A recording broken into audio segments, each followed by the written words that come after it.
Bismillahirrahmanirrahim. Assalamu alaikum. I hope all of you are fine. I am your teacher Amna Ahmad and I welcome to all of you in my class. My dear students, as you know, we are reading about chapter 9 that is wave and energy.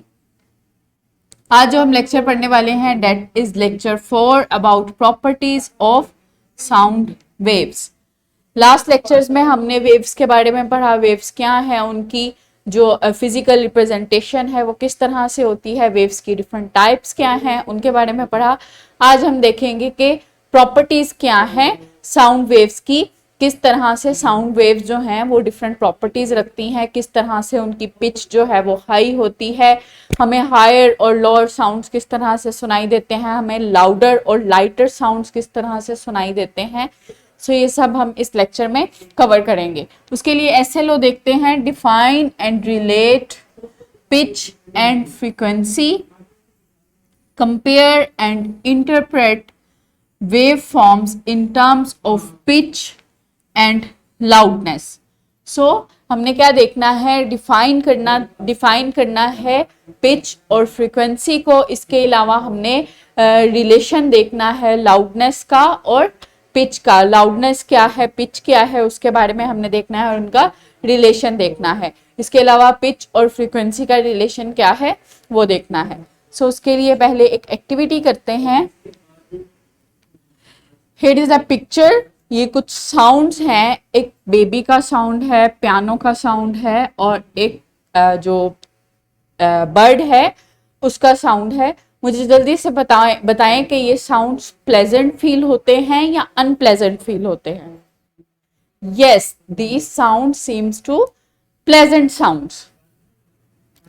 Now here is a sound of horn, ये एक dog का sound है, ये एक drill का sound है और एक मोटर बाइक का साउंड है, हैवी बाइक का साउंड। अब मुझे ये बताएं कि ये साउंड्स हमें अनप्लेजेंट फील होते हैं या फिर प्लेजेंट फील होते हैं।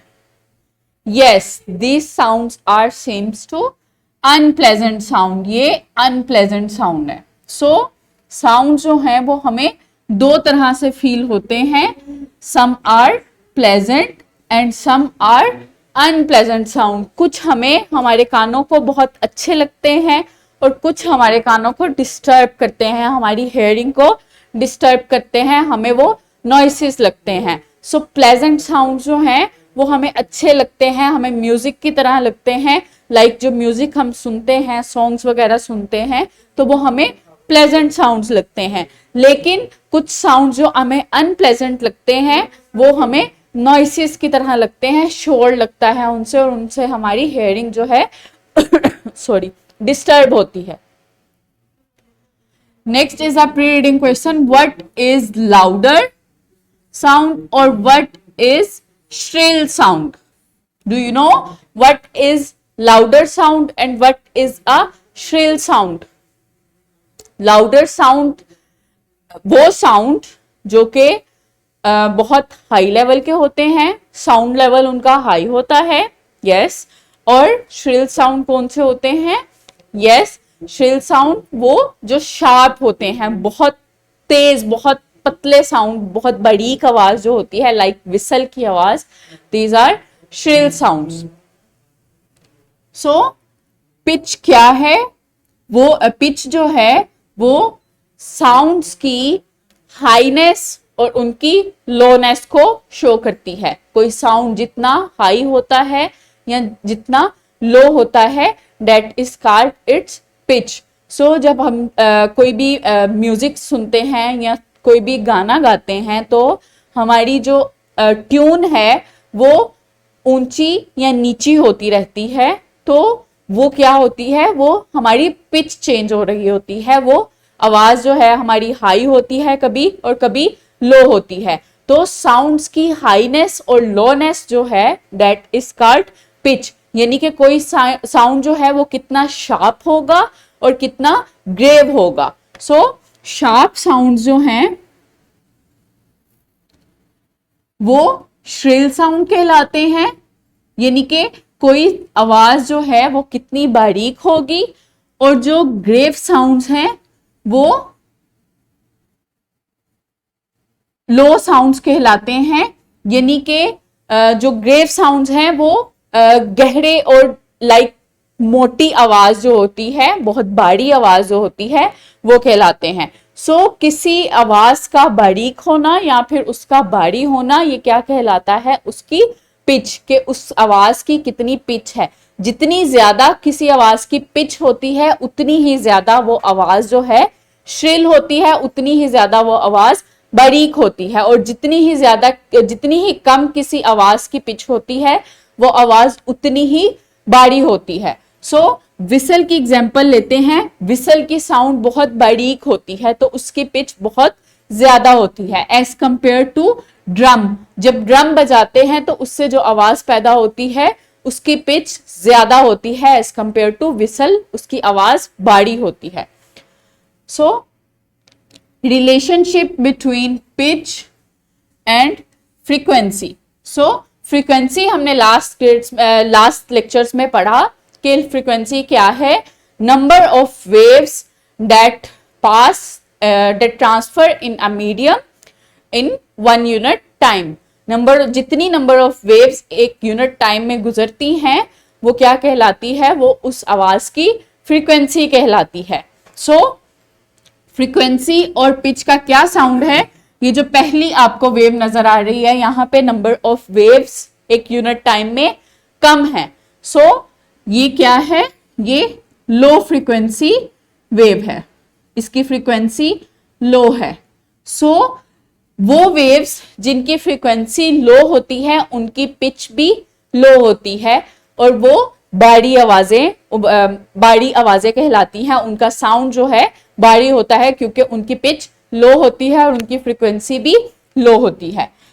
और ये जो सेकंड वाली वेव्स आपको नजर आ रही है ये क्या है, ये हाई फ्रीक्वेंसी वेव है क्योंकि इसमें नंबर ऑफ वेव्स जो हैं पर यूनिट टाइम में वो ज्यादा गुजर रही हैं as compare to first wave. तो जितनी ज्यादा किसी वेव की, साउंड वेव की फ्रीक्वेंसी हाई होती है उतनी ही ज्यादा उसकी पिच भी हाई होती है और वो उतना ही ज्यादा श्रिल साउंड निकलता है उससे। So next is loudness. Loudness क्या होती है, लाउडनेस जो है वो किसी भी वेव का, किसी भी साउंड वेव का साउंड लेवल डिटरमाइन करती है कि उसका साउंड लेवल क्या है, वो ग्रेटर है या फिर लोअर है, मतलब कि उसका साउंड जो है वो लाउडर है या फिर लाइटर है, कितना ऊंचा साउंड है या फिर कितना नीचा साउंड है। सो लाउडनेस जो है साउंड लेवल को डिटरमाइन करती है।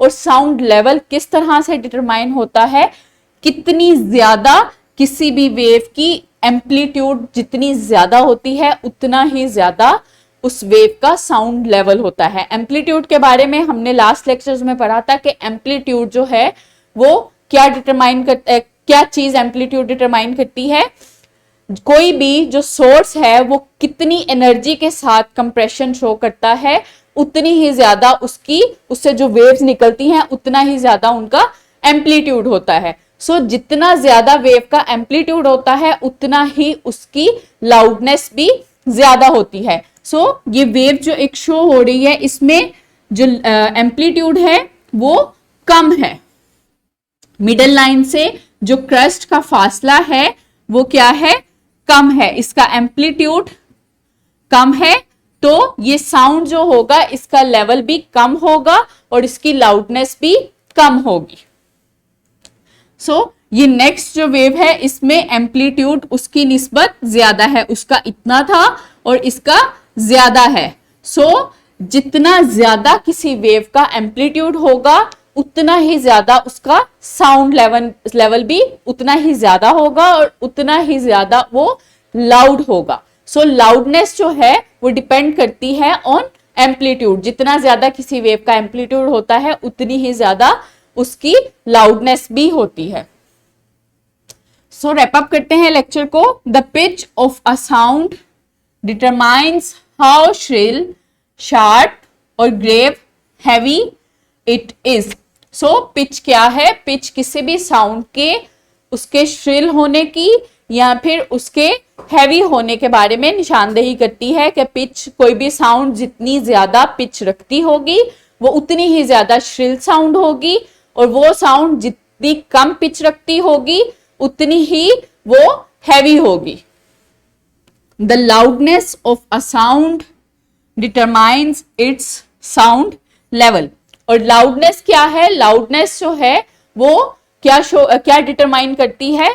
साउंड वेव्स के साउंड लेवल को, कि जितना ज्यादा लेवल हाई होगा उतनी ही ज्यादा उस वेव की लाउडनेस भी ज्यादा होगी। इसके अलावा जो पिच और फ्रीक्वेंसी का जो रिलेशन है वो क्या है कि जितनी ज्यादा फ्रीक्वेंसी किसी वेव की ज्यादा होगी उतनी ही ज्यादा उस वेव की पिच भी होगी, और जितनी कम किसी वेव की फ्रीक्वेंसी होगी उतनी ही कम पिच भी उस वेव की होगी। सो फ्रीक्वेंसी और पिच का जो रिलेशन है वो क्या है?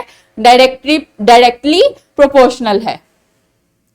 So next is assessment. आज के एसएलओ पे जो हमने कवर किए उन पे असेसमेंट है। इसको आप सोल्व करें और अपने टीचर्स को दिखाएं कि आपने सही से सोल्व किया या नहीं। ये आपको डिस्क्रिप्शन बॉक्स में भी मिल जाएगी और टीचर से प्रिंटेड फॉर्म में भी मिल जाएगी। Next is homework. How can the pitch of a vibrating string can be made higher. So एक वाइब्रेटिंग स्प्रिंग जो है उससे हम किस तरह से पिच को हायर कर सकते हैं, इसका आपने आंसर लिखना है अपनी नोटबुक में और अपने टीचर्स को दिखाना है कि आपने सही से आंसर किया या नहीं। I hope now are you able to explain about pitch and loudness of sound waves. Thank you so much. अल्लाह हाफिज।